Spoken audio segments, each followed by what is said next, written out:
Esta mañana, ay, espera, lo podemos poner más para acá, que si no, no se os ve a vosotros. Solamente veo a este lado.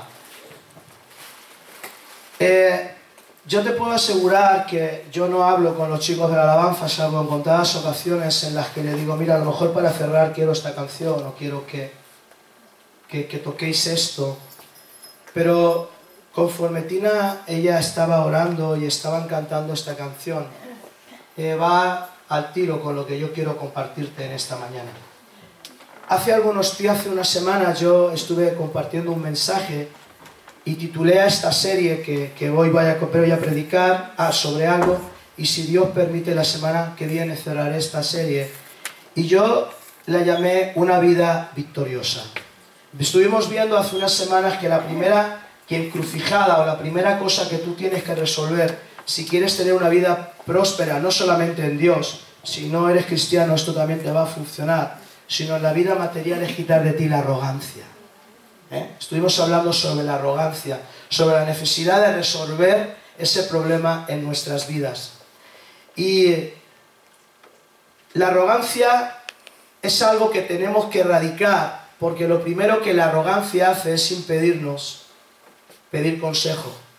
Es impedirnos escuchar las opiniones de otras personas.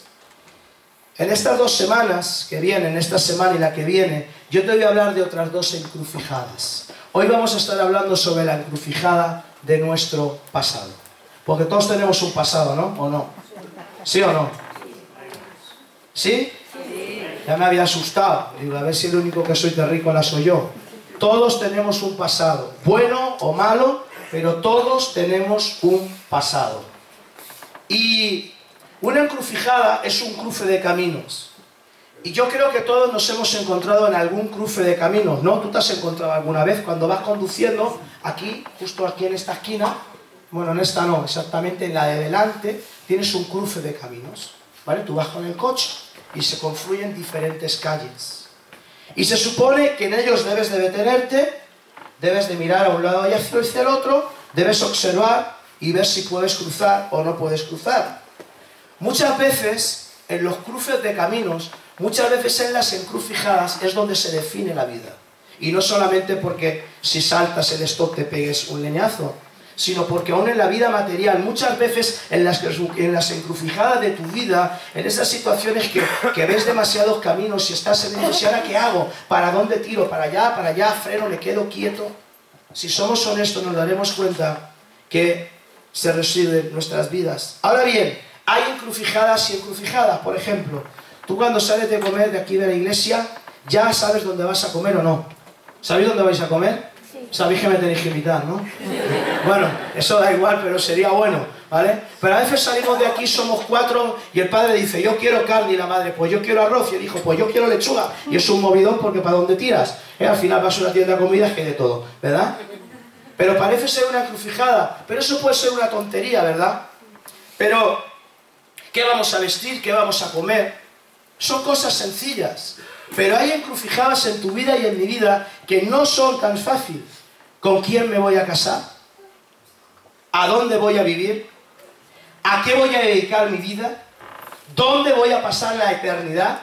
No son decisiones tan sencillas, pero ¿sabes qué? Dependiendo de lo que tú decidas, te va la vida en estas decisiones. Y creo que todos nosotros, si somos honestos, hemos llegado a momentos así en nuestra vida. Momentos en los que hemos tenido que tomar decisiones drásticas. Cuanto más mayor seas, se supone que más decisiones habrás tomado. Cuanto más joven seas, menos. Pero tampoco es así. Yo algo que cuando vea a Jesús le voy a preguntar es por qué permites que entre los 5 y los 16 años se tomen las decisiones más importantes de la vida.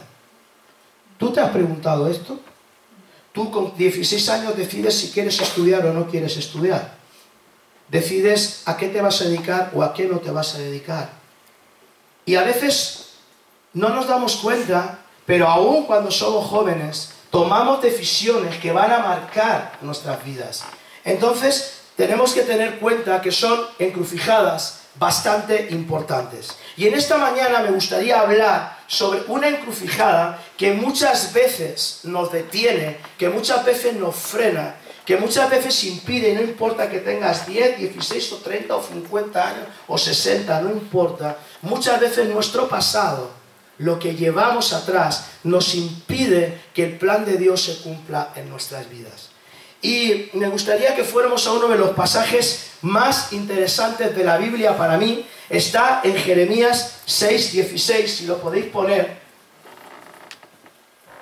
Así dice el Señor. ¿Quién dice?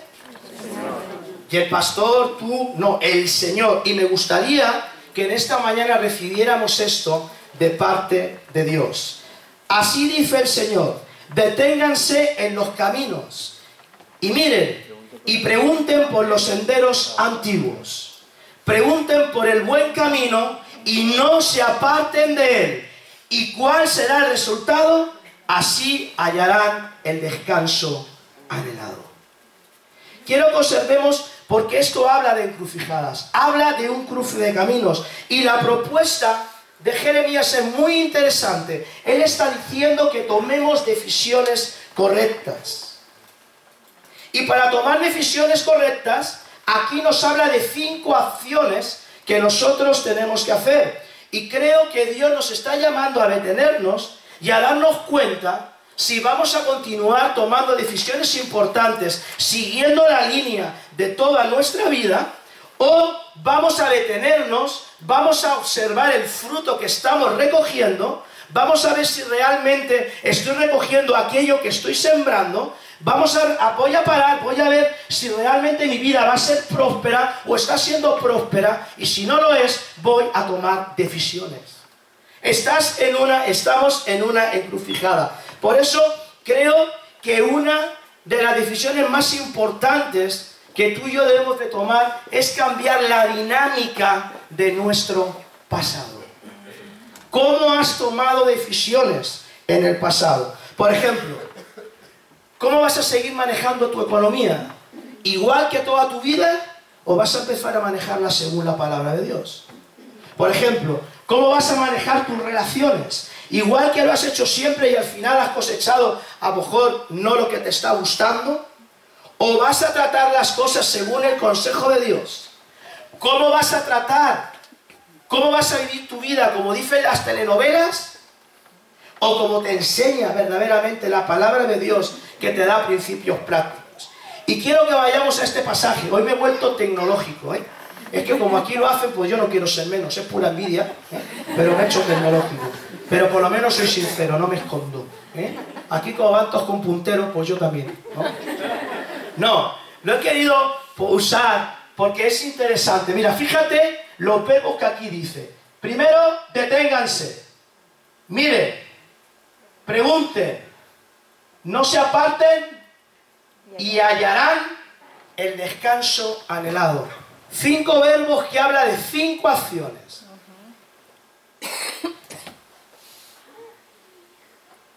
Y aquí nos habla algunas decisiones que tú y yo podemos tomar en ese cruce de caminos. Algunos pensarán que, bueno, cuando llego al cruce me quedo quieto, ¿verdad? Me paro. No, para nada. Esa no es la solución. En la encrucijada hay algunas acciones que nosotros podemos hacer. Así dice el Señor: deténganse, paren. Vas a tomar una decisión importante. ¡Para! Es que ando muy liado, es que el trabajo, la mujer, los niños. Para, descansa, relájate. Estás tomando una decisión que quizá condicione tu vida. Para, descansa, detente en todo lo que estás haciendo. Y sobre todo, cuando esas decisiones van a traer consecuencias a largo plazo. Es como cuando ves un amarillo. La luz verde que dice, pasa, ¿no? La roja, detente, y la amarilla, métele para que no te pille el rojo, ¿no? No. La amarilla dice, ve parando. A veces nosotros llegamos y le vemos amarillo, ¡bum!, ¿no? Y le pegamos el pisotón hasta que otro que hay el otro lo piensa lo mismo, ¡bum!, y le mete el pisotón cuando está parpadeando el muñequito y ¡bum!. Nos dejamos la vida en un cruce. Porque no hemos sido capaces de parar y de mirar a los dos lados. Por eso dice el Señor que cuando llegue el momento de tomar decisiones importantes para tu vida, para tu familia, ¿qué es lo primero que tienes que hacer? Detente. No digas, si paso, paso, porque lo más posible es que acabes estrellado. Para, medita en lo que estás haciendo. Segundo verbo, miren. Es importante, ¿verdad? Tú paras. A mí, mira, me pasó una cosa curiosa una vez. Es tremendo, ¿eh? Yo venía del trabajo siempre por un camino, por un sitio, ¿vale? Y yo cada vez que llegaba a esa calle, tomaba la... O sea, hacía lo mismo, ¿no? Giraba, ¿no? Y seguía continuando. Pero por años, esto que te voy a contar me pasó por años, ¿eh? Y vi la misericordia y digo, Señor, menos mal que tú eres misericordioso y que tú eres grande. Y resulta que un día coincidió que venía un coche y yo fui a hacerlo y el coche me pitó, ¿no? Entonces él paró, yo paré, dije, ¿qué pasa, no? ¿Te he hecho algo? Dice, ¿es que no ves la señal? Lleva pasando como 4 años por el mismo sitio y no había enterado que había un cedal al paso. Y yo seguía, porque no se veía, porque estaba escondido. Y todavía está escondido. Y me tuvieron que hacer ver, ¿sabes? Para, hijo, aprende a parar y mira las señales. Cuando vayas a tomar una decisión, para y observa las señales. Detente, mira a ver si puedes pasar o no. Tercer verbo, pregunten. ¿Por dónde tengo que ir? ¿Qué tengo que hacer? Yo conozco gente que dice, ¿yo para qué voy a preguntar? Yo me la vasco solo. Eso es la imagen perfecta de la arrogancia. Hay personas que se creen que tienen la posesión de la verdad absoluta. Y déjame decirte que ese es el peor error que tú y yo podemos cometer. No podemos ir por la vida de sobraos. Es que yo tengo 27 escuelas bíblicas, 57 seminarios y 3 másteres en teología. ¿Y qué? Todavía sigues necesitando a Jesús. Amén. Todavía sigues necesitando buscar en su palabra las guías y las direcciones para poder llevar a un pasado exitoso. Así de que cuidado con esto. Mira, pregunta. Entonces pregunto a hombres de Dios, pregunto a gente madura, a gente que quizá ha pasado por donde yo estoy pasando. ¿Qué puedo hacer? ¿Qué tengo que hacer? ¿Qué me aconsejas? ¿Cuál es la dirección? Consulto a Dios en su palabra. Pregunten, ¿pero por qué? Pregunten por el buen camino. Hay gente que pregunta por los atajos. Oye, mira, tengo que ir ahí. No. Pregunta por el buen camino. Pregunta por lo correcto. Mira, te voy a decir una cosa. En el reino de los cielos no hay atajos. No hay atajos. El reino de los cielos es un proceso en el cual tú y yo estamos inmersos y no hay atajos. Así que pregunta, y una vez que has preguntado y has hallado, no se aparten de él. ¿Y sabes cuál es el buen resultado de una buena decisión? Hallarás descanso anhelado. Cuando tomes la buena decisión, hallarás el descanso anhelado. El resultado, porque alguien dirá, no hay que hacer nada en las encrucijadas. Claro que hay que hacer. Hay que quererse, hay que mirar, hay que preguntar. Cuando lo hagas, hallarás el descanso anhelado. La paz de Dios. Esto no significa que no vaya a haber dificultad. Esto no significa que no vaya a haber problemas. Mira, yo te voy a decir que cuando tú decides hacer lo correcto, entonces vas a empezar a dejar de ser popular. Eso es un riesgo que tienes que correr. Cuando tú empiezas a decir la verdad, empezarás a dejar de ser popular. Es un riesgo que tienes que correr. Es un riesgo que hay que correr. ¿Sabes qué? No significa que no vas a tener consecuencias. Pero ¿sabes qué? Cuando tú sabes que estás haciendo lo que Dios quiere que hagas, entonces hayas descanso para tu alma. Aunque estés en medio del mismísimo infierno. Cuando tú sabes que la decisión que estás tomando es la que Dios quiere que tomes, arda el imperio, que tú tendrás paz en medio de la tormenta. Porque la paz que Dios da no depende de ti, depende de Él. Así que tenemos que esforzarnos por aprender a tomar buenas decisiones. Ahora, si todo dependiera de que en esa encrucijada, o si todo depende de que en esa encrucijada tomemos buenas decisiones, tenemos que advertir lo que dice Mateo 7, 13 y 14. ¿Lo podéis poner, por favor? Entren por la puerta estrecha, Porque es ancha la puerta y espacioso el camino que conduce a la destrucción, y muchos entran por ella. Pero estrecha es la puerta y angosto el camino que conduce a la vida, y son pocos los que la encuentran. Después de la puerta estrecha hay una declaración muy fuerte, porque ancha es la puerta y espacioso el camino que conduce a la destrucción. ¡Wow! Voy a tomar una decisión, ¿qué hago? Lo que todo el mundo hace. Cuidado, a veces lo que todo el mundo hace no es lo correcto. A veces lo que todo el mundo hace no es lo bueno. ¿Qué hago? Lo que todos hacen, ¿verdad? Recuerda que escoger hacer lo correcto casi siempre traerá consecuencias que afectan a tu estatus. Pero recuerda que al final traerá descanso a tu alma. Y esto es complicado, porque ¿tú sabes por qué hay tantos delincuentes? ¿O por qué hay tantos narcotraficantes? Porque es más fácil robar que levantarte a las 4 de la mañana para ir a trabajar, ¿o no? ¿Verdad, Pablo? Es más fácil, yo puedo dar fe de esto. Es más fácil vivir a costa de la fe de otros que a costa de tu propia fe. Es más fácil vivir a costa de tus finanzas que de las mías. Es más fácil, por eso hay gente que se va a la delincuencia y al narcotráfico y a 20.000 historias y a las estafas. ¿Por qué? Porque es más fácil el camino ancho que el camino estrecho. El camino estrecho es más difícil levantarte, ¿verdad? Día tras día, día tras día. Yo recuerdo que cuando me convertí a Jesucristo me frustraba, porque yo ganaba en un mes lo que antes podía ganar en un par de horas. Y para mí me frustraba. Me frustraba.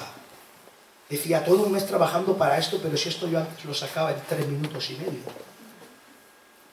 Evidentemente sí sacaba en 3 minutos y medio, pero la paz que tengo ahora, mira. Este mundo no me la da. Solamente viene de Dios. La paz que tengo ahora solo viene de Dios. Quizá no tengo lo que tenía, pero tengo una paz. La paz de saber que por lo menos, no siempre lo hago, pero por lo menos siempre intento hacer lo correcto. A veces me equivoco, porque todos somos humanos, pero intento hacer lo correcto. ¿Qué sigue diciendo? Pero estrecha es la puerta y angosto el camino, es decir, esto es trabajo rudo, tienes que trabajar, no va a ser sencillo, pero lo que dice el texto es que el camino angosto conduce a la vida y pocos lo encuentran. El camino difícil, el camino angosto, conduce a la vida, el camino fácil conduce a la perdición. Por eso la primera encrucijada tiene que ver con nuestro pasado. La segunda encrucijada, con nuestro pasado. En la forma en la que tomábamos decisiones importantes. ¿Tú cómo tomas tus decisiones? No me contestes. Pero ¿sabes qué? Aquí la cuestión es, ¿seguiré a Dios o me atascaré en mi pasado? ¿Seguiré a Dios o me atascaré en mi forma de vivir? Todos los que estamos aquí tenemos un pasado. Pero la pregunta es, ¿qué vas a hacer con él? ¿Vas a seguir tomando las mismas decisiones? ¿Vas a seguir lastimándote? Mira, las personas que hacen esto, las personas que se atascan en el pasado, y ahora vamos a ver algunas cosas interesantes, porque a veces pensamos que en el pasado solo está lo malo, ¿verdad? Pero eso es un error. En el pasado también está lo bueno. No solo está lo malo, también está lo bueno. ¿Sabes? Las personas que se atascan en el pasado están incapacitadas para tomar buenas decisiones. Es más, están condenadas a repetir los mismos errores. Están condenadas a repetir los mismos errores que cometieron durante toda su vida. El pasado puede ser un impedimento para tomar buenas decisiones, pero yo quiero hablarte en esta mañana. Hace un par de semanas hablamos de Judas. Un hombre que ante una encrucijada, entregar al maestro o no entregarlo, una encrucijada entre perdonar a Jesús y no perdonarlo, decidió entregarlo. Pero ahora vamos a hablar de un hombre que tenía un pasado, ¡wow! Y este hombre me inspira, porque me gusta inspirarme en los hombres de la palabra de Dios que consiguieron cosas grandes. Y ¿sabes qué? Si alguien tenía un pasado tormentoso, ese fue el apóstol Pablo. Tenía un pasado que déjatelo correr. Porque antes de ser el gran apóstol, Pablo era Saulo. Pablo era Saulo. Y antes de desmenuzar un poco la vida de este hombre, me gustaría decir que todos en nuestro pasado hemos tomado malas decisiones que nos han hecho o nos han condicionado. Quizá confiaste en las personas equivocadas, quizá tomaste malas decisiones financieras, quizás te hicieron, quizá hiciste. El problema con el pasado no es tanto el pasado, sino la culpa que muchas veces echa sobre nuestra vida. La condenación que muchas veces el pasado trae sobre nuestras vidas. ¿Cuántas veces has dicho, si no hubiera decidido? Si no hubiera abierto la boca. Y son cosas, si no hubiera ido a ese sitio. Y son cosas que te pasaron hace 30 años. Pero todavía te sigues sintiendo culpable por lo que hiciste. Todavía te sigues sintiendo mal por la decisión que tomaste. Todos sabemos lo que es sentirse culpable o no. ¿Sabes lo que es sentirte culpable? ¿Has sentido alguna vez la condenación en tu vida o no? ¿Sí o no? ¿Tú has sentido alguna vez eso de que estás aquí? ¡Cuán grande es Él! ¿Verdad? Y oyes una voz que te dice, hipócrita, ¿y lo que hiciste ayer? ¿Te has sentido así o no? Y hace la mano. ¿Sí o no? Todos sabemos lo que es la condenación. Mira, ¿sabes qué? Si vives lamentando y culpándote toda la vida, nunca podrás tomar una buena decisión. Y te digo algo, mira, ¿sabes qué? Si yo mirara hacia mi pasado y dejara que el sentimiento de culpa me invadiera, te aseguro que no podría ser pastor de esta iglesia. Te lo aseguro. Porque hay demasiadas cosas de las que me arrepiento en mi pasado. Hay demasiadas cargas de culpabilidad en mi pasado. Pero ¿sabes qué? He aprendido algo y es lo que quisiera decirte en esta mañana. Ahora la pregunta es, ¿cómo manejas esta sensación? ¿Cómo manejas esta culpabilidad? ¿Cómo manejas los errores que has cometido? Hay personas que dicen, yo nunca me voy a acercar a Dios, pues me he equivocado tanto, he hecho cosas tan malas que ni Dios me acepta. Hay personas que dicen eso. Algunas que ya son creyentes, pero viven con remordimientos, no son felices. Creen en Jesús, pero todavía hay cosas del pasado que les sigue condicionando. Por el contrario, hay personas que están en el camino de Dios, pero no tienen profundidad espiritual. ¿Cómo manejas tu pasado? Por eso me gustaría ver el pasado de Pablo, antes llamado Saulo, y por cierto un pasado catastrófico. Y Dios, mira, y te voy a decir algo, si Dios transformó a Saulo, hay esperanza para todos los que estamos aquí. Amén. Vamos. Te lo garantizo, si Dios lo transformó a él, ¡buah! Las cosas de mi pasado son chinitas en el camino. Vamos a ver por qué. Mira, te voy a decir algo. No se trata del pasado que tú y yo tengamos. Se trata de lo que Dios puede hacer con él. No se trata de lo que tú y yo hayamos hecho. No se trata de los errores que hayamos cometido. Se trata de lo que Dios puede hacer con él. Vamos a ver un poquito de este hombre. Saulo de Tarso era un anti-Jesús. Es más, lideraba un grupo anti-Jesús. Parece decir que este era un talibán, los de Al-Qaeda, el niño de pecho a su lado. Este era un terrorista cristiano, era un salvaje. Sí, ahora lo vas a leer, no te rías. Este hombre era, la única visión que tenía en su vida era matar cristianos. Era todo lo que anhelaba. Cuanto más, mejor. A saco, a por ellos. Era tremendo. Fíjate, el primer lugar en el que aparece en la Biblia está en Hechos 8:1 y dice: y Saulo estaba allí aprobando la muerte de Esteban. El primer lugar en el que Saulo aparece en la Biblia está presente en la muerte de Esteban. Esteban fue el primer mártir del cristianismo. Fue el primer hombre al que apedrearon, al que mataron, porque obraban su fe en Jesús. En el 59:60, perdón, me he equivocado, si lo tenéis, dice: mientras lo apedreaban, oraba, Señor, luego cayó de rodillas y tal. Cuando hubo dicho esto, murió. ¿Vale? Él fue el primer mártir. Ahora bien, en la primera aparición, Pablo estaba como testigo. Pero en esta segunda, en el siguiente versículo, Pablo ya no solamente era testigo, ahora aprobaba. Ahora estaba de acuerdo con lo que estaban haciendo.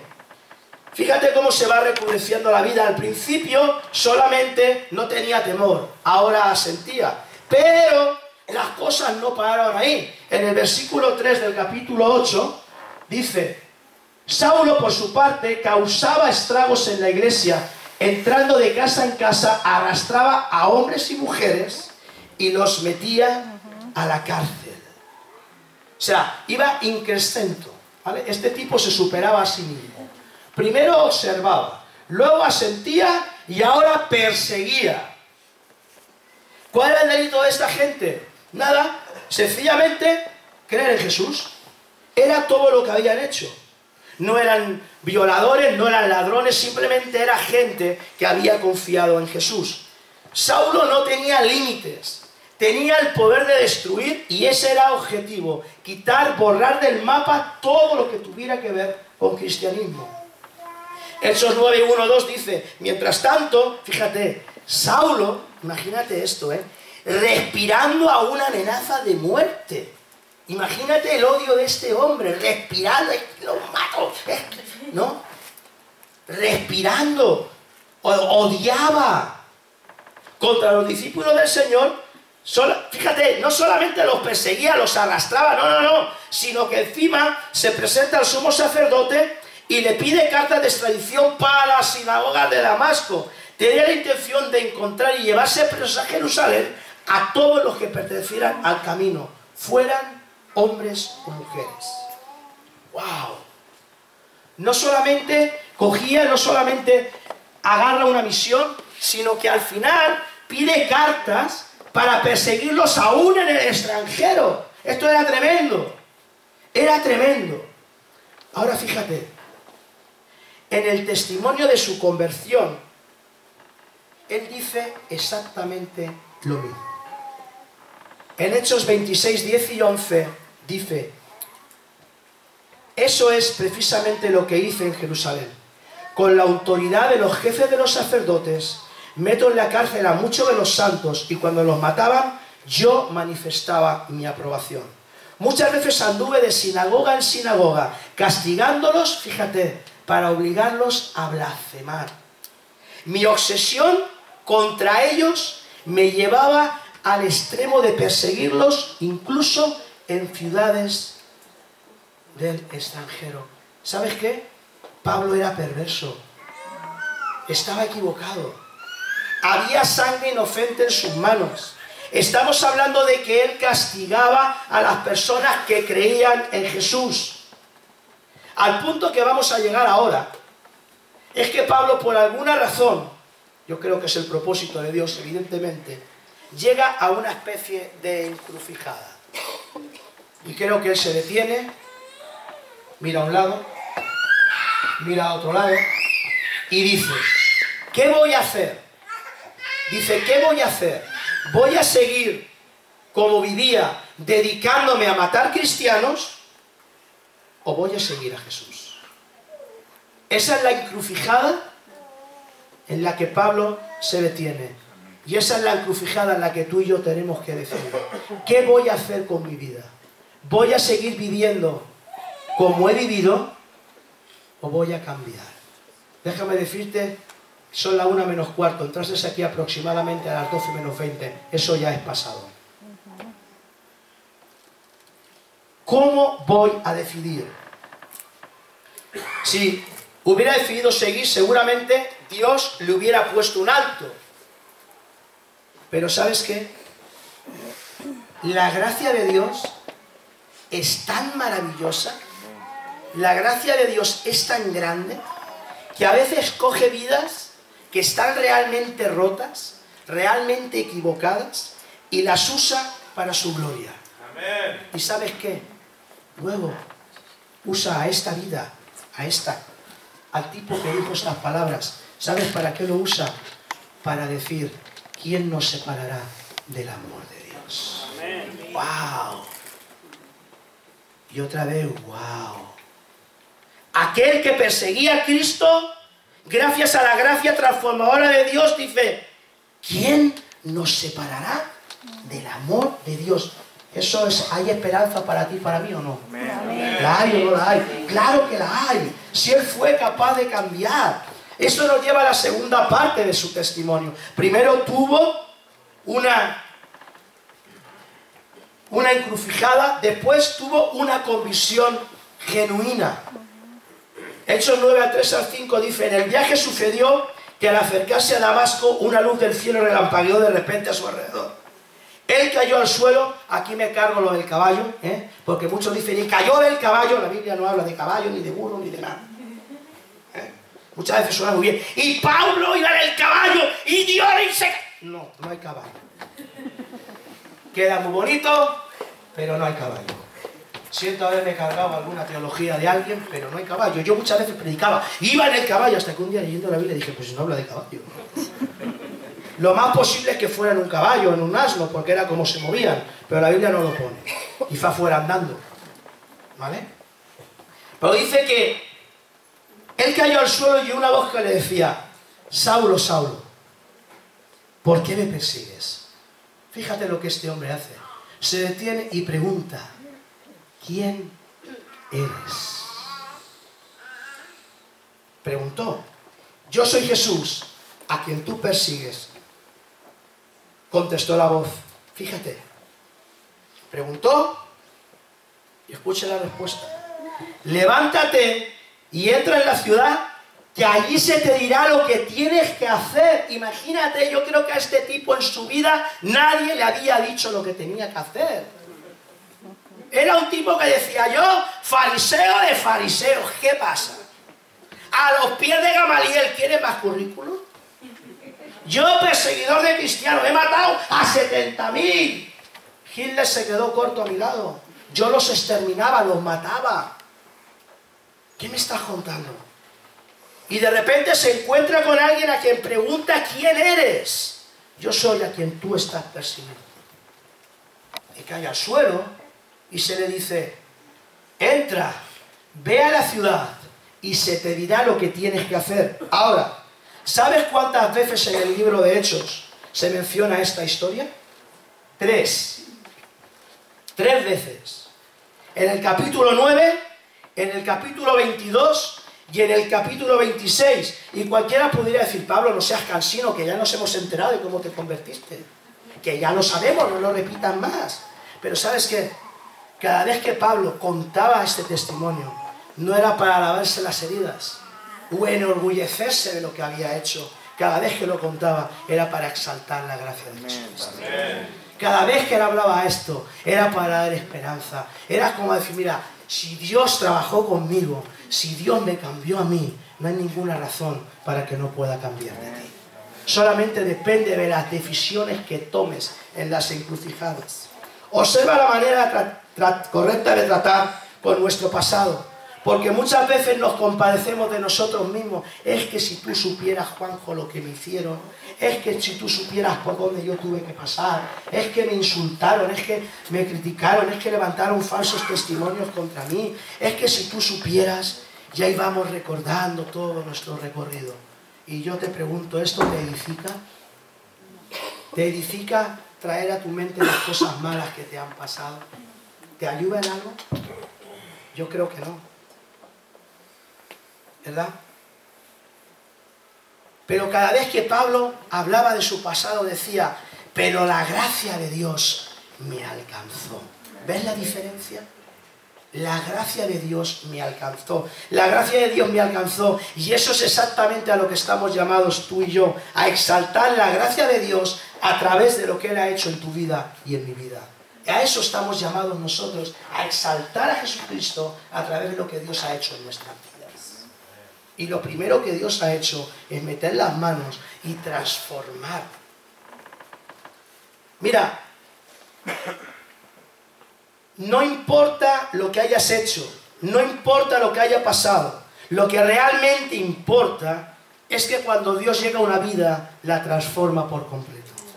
Eso es realmente lo importante. No importa cómo le parezcas a los demás, todos tenemos el lado oscuro de nuestra vida. Ay, ¿qué me estás diciendo? Sí, tú y yo tenemos un lado oscurillo, un lado oscuro, tenemos una manchita. ¿Sabes por qué? Porque somos pecadores. Todos luchamos con el pecado. Y mira, te voy a decir, somos pecadores por nacimiento, por naturaleza y por elección. Por nacimiento, por naturaleza y por elección. Porque muchas veces elegimos pecar. ¿Qué significa esto? Que por muy buena gente que seas, por muy buena opinión que tengan de ti, siempre en nuestro interior habrá un lado oscuro que se llama pecado. Habrá un lado oscuro con el que tendremos que batallar. La Biblia dice que no hay nada más engañoso que el corazón del hombre. Entonces, hay un problema. ¿Qué quiero decir con esto? Que hablando de nuestro pasado, todos los que estamos aquí suspendemos. Hablando de cómo se ha ido la vida, todos los que estamos aquí suspendemos.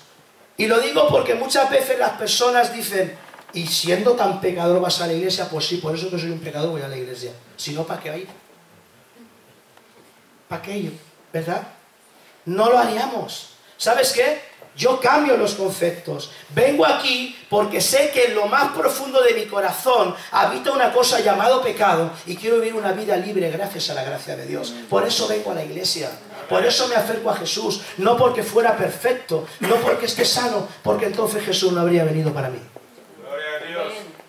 Mira, no importa lo que hayas hecho. Nadie está más allá de la esperanza. Pero es que tú no sabes lo que yo he hecho, Juanjo. Tú tampoco sabes lo que yo he hecho. Ni te lo puedes imaginar. Perdona, pero eso no es lo importante. Lo importante es lo que Dios puede hacer con los pasados. Mira, si Dios cogió a un asesino, a un criminal, a un homicida, a un terrorista religioso y lo convirtió en un misionero que transformó la historia para siempre, entonces ¿qué no puede hacer con tu vida, con la mía? Explícamelo. ¿Qué no puede hacer? ¿Habrá algo que Dios no pueda hacer?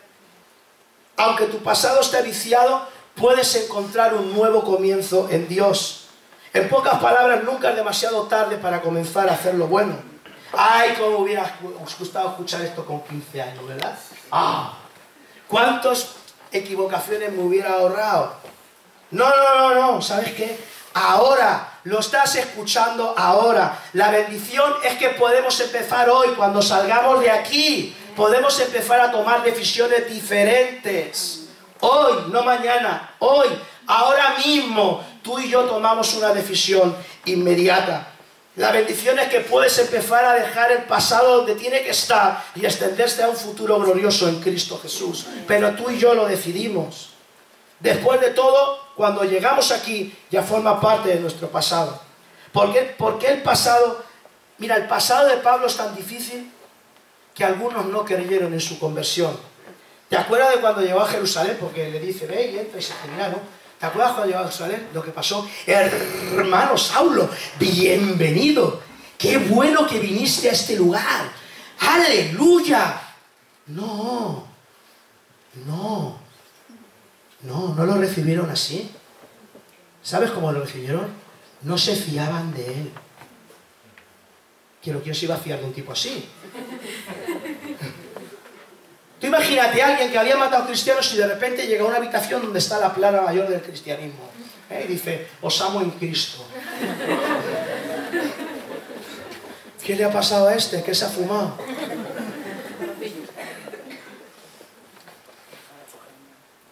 ¿Habrá bebido alguna breva de licor, de algo? ¿Un fruto del camino? ¿Qué le ha pasado? ¿Cómo que viene aquí? Yo creo que pensaron ya, en tus manos encomendamos nuestro espíritu. Ya nos ha cazado a todos. No. Pero ¿sabes qué? ¿Sabes quién dio la cara por él? Bernabé. Y yo creo que Saulo entra en ese lugar y ve a la plana mayor del cristianismo. Se hace atrás, se pone detrás de Bernabé. Y fíjate, la Biblia no dice, Saulo, ve y cuéntales. No. Él les dice, Bernabé les dice, me consta que lo que ha pasado en este hombre es verdad. Y ¿sabes qué? Yo creo que todos en nuestra vida necesitamos un Bernabé. Alguien que dé la cara por nosotros. Se equivocó, pero me consta que ha cambiado. era esto, pero me consta que es una persona diferente. Es más, tú vas a necesitar también ser Bernabé de alguien y dar la cara por alguien que se equivocó y corrigió su vida. ¿Cómo nos gusta ser jueces? ¿Cuánto nos falta para llegar a ser Bernabés? En fin, nadie creyó la conversión de Pablo. Pero esto me lleva a una tercera cosa. Tuvo una transformación gloriosa. Si observamos las tres primeras palabras de Hechos 9, 20 y 21, y enseguida se dedicó a predicar. ¿Cuándo? Enseguida. No dijo, voy a irme 6 años a la universidad teológica, me voy a sacar un máster y ya cuando venga me pongo a predicar. No, a mí me llama la atención. Enseguida. Quizá lo único que te podía decir, mira, yo antes mataba a cristianos, pero me encontré con una luz, caí al suelo, mi vida cambió y ahora predico de las virtudes de aquel que me llamó de las tinieblas a su luz a mí. Quizá no sabía nada más. Quizá no sabía absolutamente nada. Que lo dudo porque era un religioso y yo creo que había escuchado y sabía quién era Jesús. Pero ¿sabes qué? Él enseguida decidió ponerse en manos a predicar en las sinagogas afirmando que Jesús es el Hijo de Dios. Y enseguida otra vez, y enseguida es importante. No dice, bueno, como he sido tan malo, cuando pasen 8 o 10 meses que ya la gente se fíe de mí, entonces empiezo a hablar de Jesús. No, no. Es como si dices, bueno, mañana voy a empezar a ser un buen esposo, ¿no? Después de todo, mi mujer no es tan mala gente, ¿no? Ahí después del Día de la Madre empiezo.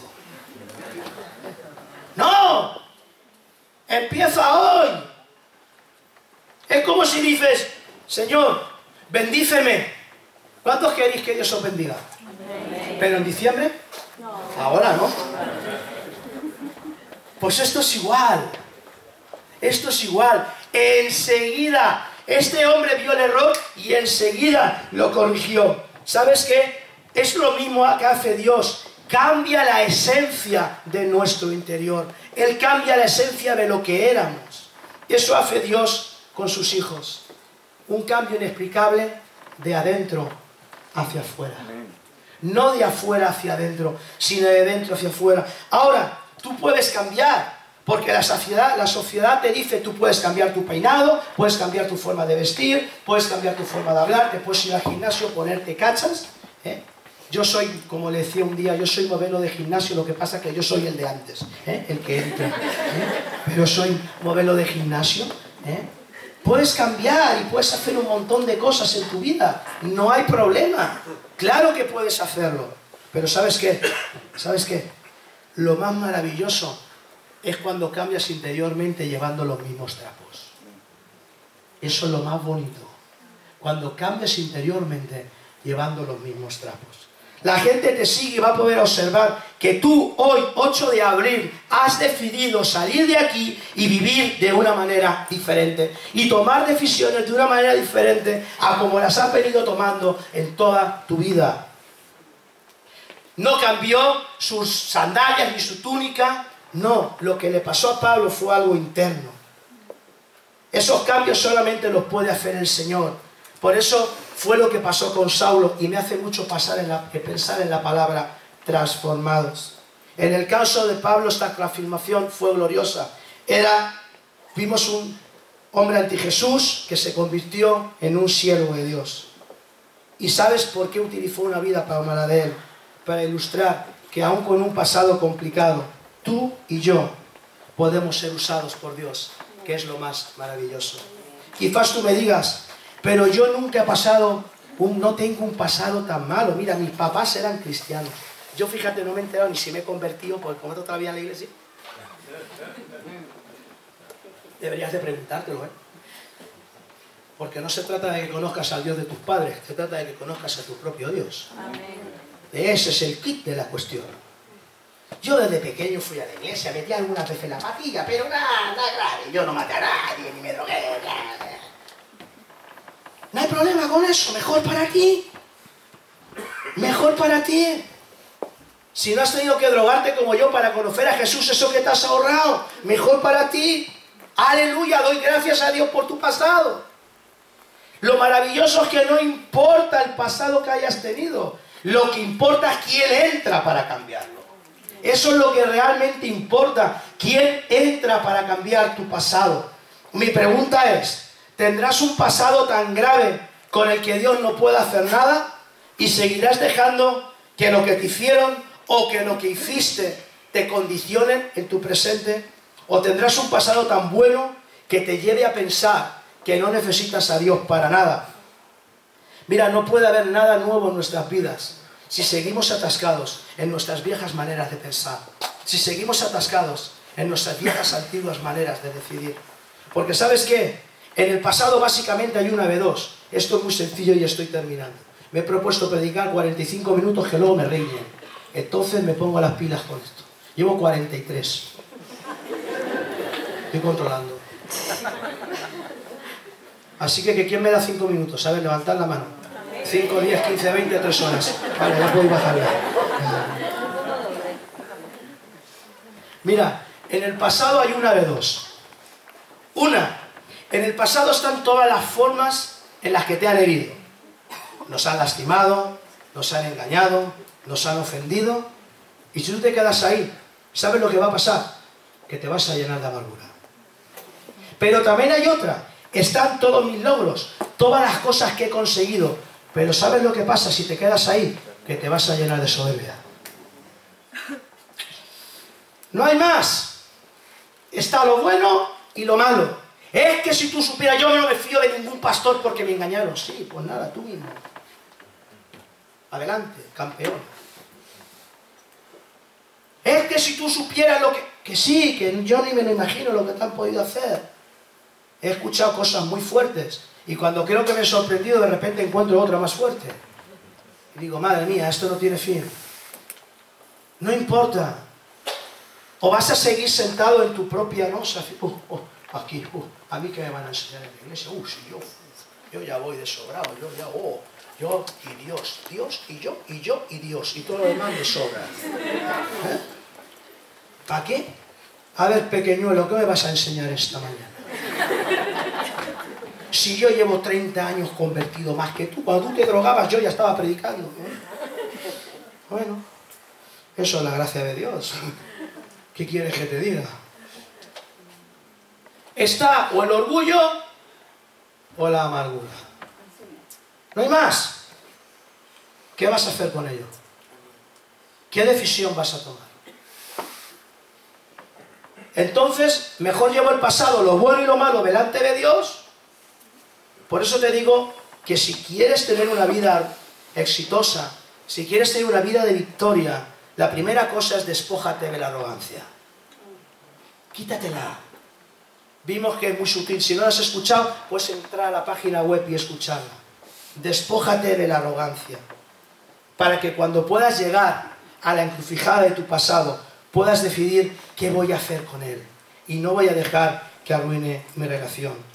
Al final de la vida del apóstol Pablo, escribe una de sus últimas palabras más impresionantes. Y te voy a pedir que te pongas en pie en esta mañana.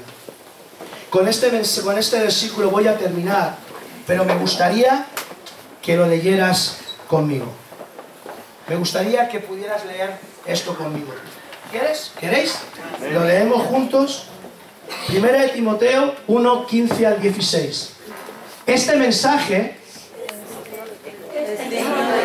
es digno de crédito y merece ser aceptado por todos. Que Cristo Jesús vino al mundo a salvar a los pecadores, de los cuales yo soy el primero. Pero precisamente por eso Dios fue misericordioso conmigo, a fin de que en mí, el peor de los pecadores, pudiera Cristo Jesús mostrar su infinita bondad. Así vengo a ser ejemplo para los que creyendo en Él recibirán la vida eterna. ¡Wow!